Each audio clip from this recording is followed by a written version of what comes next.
Everybody, it's James Lindsay. You are listening to New Discourses Bullets, where I give a short bullet point-like summary of a single topic from woke or relevant to woke that we need to understand so we can defeat it.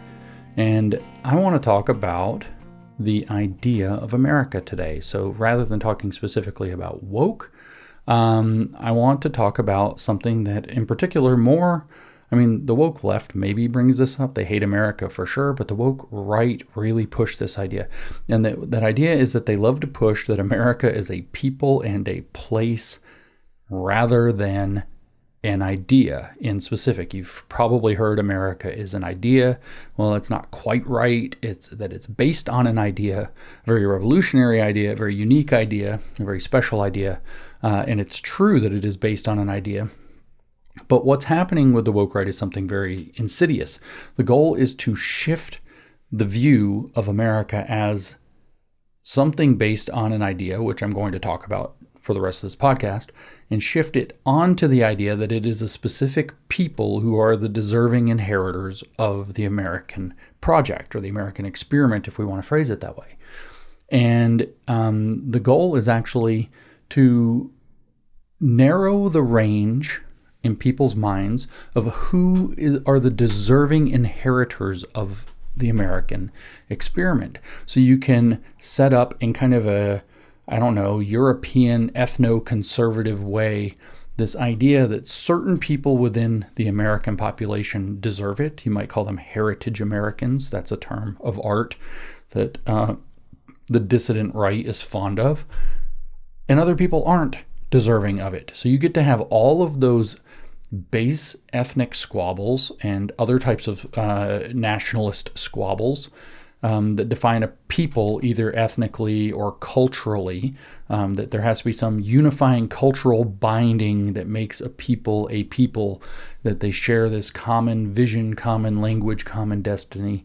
Now, I'm not saying, as I will be accused of, the counter to this, what I'm about to say, is that people like me believe that that people are completely interchangeable, that we could swap out every American, literally this is one of their arguments, with people from India, and we would still have America because it happens to be on American soil under American law. And that's absolutely preposterous. That's not what I'm saying. This is not the case. They'll also argue, for example, that I believe, or that people like me believe, that people are just economic units. That is not the idea of America. The idea of America is much deeper, much more interesting, and much more sacred than this. Full disclosure, this was a post that I made on X, formerly known as Twitter. So I'm going to mostly read this post as the basis for this episode. But I think it's so important that I want to share it as an audio as well. So it is my distinct pleasure, as a matter of fact, to explain and refute the so-called dissident right or woke right or new right, whatever you want to call it, on this idea that America is not an idea. Some of the more savvy ones say it's not just an idea. Well, America is based on an idea. So let's make no mistake about it. And the idea is very simple. The idea of America is that a free people or free people themselves are capable of governing themselves such that prosperity follows. That's it. That's the wild and radical idea, that people can be free, that their government can exist to secure their liberties, that the just powers of that government are derived from the consent of the governed. This is the idea. And Americans, in this kind of spiritualist, nationalist sort of sense, like, it's not like who is an American? Well, technically everybody who's a citizen is an American, right? But that's not the point. When we say something that's un-American, what he said is un-American. What do we mean by that? Well, the people who qualify as that's American, right there, like this nationalist spiritualism or whatever, civic religion sort of sense. Americans are people who are citizens of this country. It does not apply to people who are not, no matter what they believe. They might embody the American spirit, but it turns out they're not Americans if they're not American citizens. Point blank, let's not get it twisted. But Americans are people who are citizens of the United States who also believe in what makes them American in the true sense, who believe in this idea and uphold the covenant that it implies.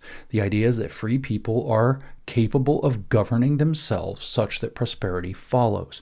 And the covenant that this idea implies is that if you take care of your own, the state will stay out of your affairs, except to secure your ability to take care of your own without the unjust or undue interference of others. In other words, if there are going to be robbers, or there are going to be, cartels, or whatever it happens to be that are going to now impinge upon your ability to your life, to hold your life, liberty, and property, for example, then the state's going to get in their way. But the state also is not going to come in and tell you how you have to live your life or how you have to believe. On the other hand, the state's also not going to pick you up by your underpants strap and carry you anywhere. You're not entirely on your own, but you've got to figure out how to be prosperous, which means you have to figure out how to contribute value to this system. So thinking this idea will work is often called the American experiment, which the founders themselves saw it as. Nobody knew at the end of the 18th century if it would be possible to have a free country of free men who mostly govern themselves with a little bit of input, primarily in the sense of securing their rights from the government. And it has been a grand civilizational experiment to see if it works, and the proof is in the pudding. It mostly has. If you break it down to the 5 largest economies in the world, the top however many dozen or so states are the largest economy, followed by the People's Republic of China. Then it's like the next tier of states represent the next largest, the 3rd largest economy. The 4th largest is the next tier of states, and then I forgot which the 5th country is. It doesn't really matter. The point is that even if you break America into 3 segments, it's 3 of the 4 largest economies on the planet. It has been an unbridled success. And there are deep principled reasons that in another episode of a podcast we can talk about for why prosperity follows from allowing free people to govern themselves and contribute to their own prosperity better than other systems. So believing this idea can work is the American experiment, and having faith, and I mean that word intentionally in the same sense as the book of Hebrews in the Bible, having faith in this idea is called the American dream. The American dream is the confidence in the return on investment that we hope for as a result of taking responsibility for our own lives and engaging in self-governance in such a way that we make ourselves into mutually productive members of society. The deal for the American experiment is you need to figure out how to make yourself valuable to the society, and you need to govern yourself so that you make yourself valuable and not a liability and not an expense account to the society. You have to contribute not just effort, value. And if everybody contributes value, then all ships are going to rise. And this idea didn't just come out of the ground in the late 18th century. Our founders were quite brilliant. They were well read, but they didn't just pull it out of the air. They clarified and codified something they were primarily and mostly already living. The American colonists, not all of them because there were loyalists to the crown and others, but the contingent that went on to become the American nation among the colonists understood a traditional way of life that was basically, you leave me alone and I'll leave you alone. We'll each engage in productive trade and activity, and we'll grow our country that way. And it was their tradition, which is the tradition of English liberalism that had situated itself in the frontier context of the American colonies. So they took this broad idea, this broad current and tradition of English liberalism stretching back 500 or 600 years at that point, in which they had been brought up, which they believed in, and they tweaked it to fit their frontier American context to deal with the oppressions that they had all suffered in various times in various ways from both the British Crown and from life in Europe. This included religious persecution. It included famously taxation without representation, and they were not going to have it. So they took the broad tradition of English liberalism, tweaked it and clarified it specifically to undo the ravages of the various theories of elitism that dominate European and other politics. And they did not depart from the tradition as much as they refined it and they clarified it. Now, I'll add just a quick point. I haven't read the details on this, and I'm excited to at some point soon.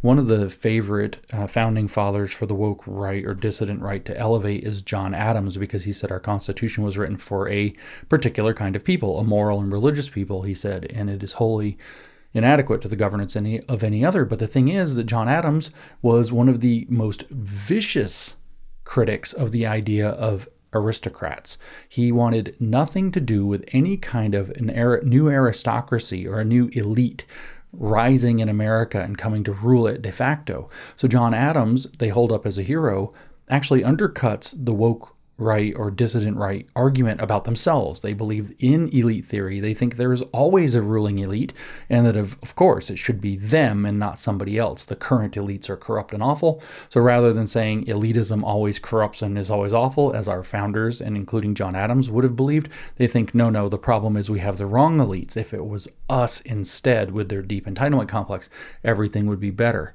So this is what the framers of the United States were against, and in framing the United States through over a decade of rough debate, they codified this great experiment in self-government, which is the idea that if we all govern ourselves, we can be prosperous.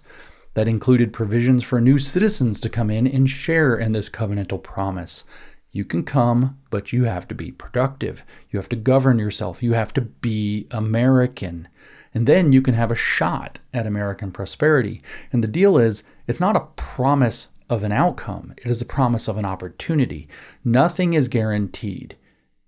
Whether you're born here or whether you come here from the outside, nothing is guaranteed except that you get a shot. But that shot is a lot more than you'll get in most other systems. The state is meant to stay out of your way and clear the road for you to shoot your shot at prosperity, at building a little bit for yourself, at carving out a bit of your own, at improving your own circumstances and those of your children. And this codification of this idea in the American Constitution represents one of the boldest, maybe the boldest experiment in politics in human history.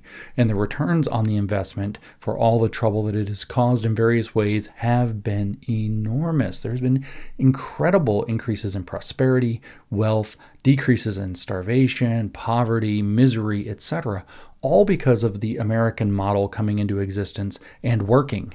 There has been more prosperity, more responsibility, and a greater sense of generous duty that has risen out of the American ethos than from any other political ethos known in history, which includes every other form of narrow nationalism, and certainly more than socialism or communism or fascism. So the Americans definitely got something very right in this country based on an idea. Now, our friends, I choke on the word, at the woke dissident right, want people to believe, and they only have this kind of thin veil of intellectualism hiding what they really mean, that this experiment in the dream can only work for certain people who are part of the so-called American heritage or of European or maybe even English descent. But this has been visibly proved false basically everywhere one looks.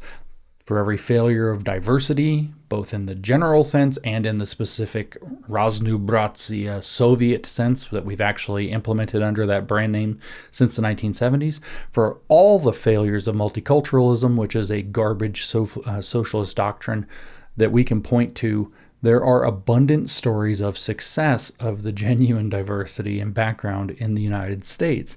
Some of those stories are modest and some of them are tremendously great, and it comes from people of all walks of life, literally all walks of life, who have come here or were born here and who embraced the American experiment and the American spirit and therefore stepped into the American dream, which meant they not only upheld the idea of America, but they had faith in it.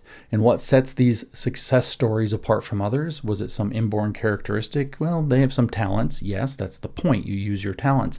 Is it luck? Yeah, they got lucky too, and they're grateful for that, hopefully. Is it being from the right background? Well, that has a little bit of an effect, but not necessarily. We have these stories of people who rose out of terrible backgrounds to tremendous success and to tremendous value for the country and to themselves and their families. Is It's something else. And what it is what I just said. It's their willingness to put their faith in the American idea of self-governance and prosperity, and to walk that faith by governing oneself to become productive in the service to others. And in so doing, the deal with America is you are as free to profit from engaging in this spirit as you are to take up the spirit or to abandon it. That's all on you, bucko.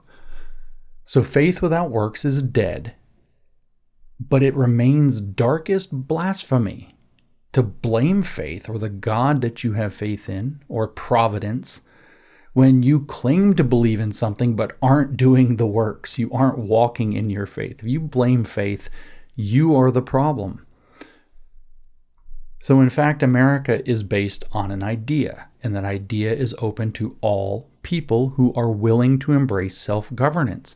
Of course, we see the flaw in the plan here. Not everybody is.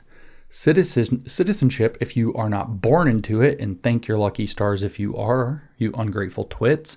Citizenship is rightly an ordeal to obtain in the United States because it requires imbibing of the American covenant and adopting it for one's own. America is not a spectator sport. But the dissident right is very popular right now, and it's not popular because it's evil, even though it's definitely evil. It is popular because it's speaking into the collapsed faith in America, and doing so with dark temptations. Just as Jesus was tempted in the desert by Satan, so shall we all be tempted.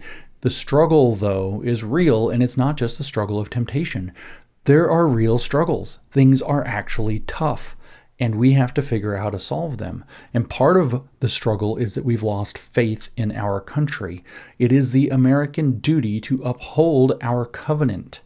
And we haven't been, not satisfactorily, but we must. It is the American duty to protect our covenant, which includes not importing millions of people at the same time who don't believe in it. And we haven't been protecting our covenant, but we must. It is the American duty to proclaim our covenant, to believe in it, to walk in it, and to proclaim it to others so that we all remember the faith in the American experiment that is the American dream. And we haven't been. We've been complaining. We've been whining.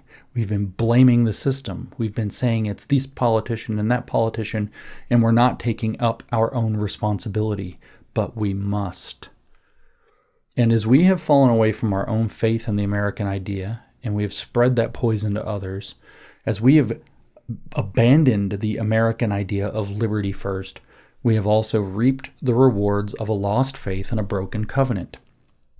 As Yuri Bezmenov would say, the results you can see. Demoralization. So just as if you read the Hebrew Bible, just as with Israel of old, what it takes to get back on the right track is to step back into our faith and to return to upholding our covenant. We have every right to expect that we will receive its rewards if we do.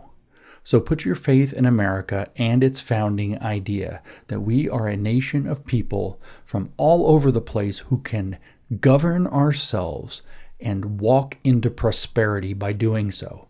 Do your duty to this country, to hold that faith and to walk in it, to proclaim it. Do it first in your own lives and then with the people around you. Or as Jordan Peterson would say, clean your room. Resist the poisonous words of these false shepherds on the dissident right, and resist the temptations of evil of throwing your faith away further. Faith is really interesting. The Bible says that faith drives out fear, but I think a lot about this, and I think it's more than that. Faith doesn't merely drive out fear. It's the absence of fear. I don't want to twist the metaphor backwards, but it's the same way that like cold is the absence of heat or dark is the absence of light. When fear is driven out, faith is there. Maybe it's the other way. Faith is driving out fear the same way light drives out dark. When there is faith, fear can't abide. At any rate, you should have it, because America can be and is being made great again right now, partly with your help, I hope. And that at the end of the day, because this is a country based on an idea of self-government and prosperity through that begins making America great again, begins and ends with each one of us. And that means remembering who we are and what it means to be who we are. America is based on an idea, and it is a beautiful thing. Don't let these poisonous smear merchants tell you otherwise.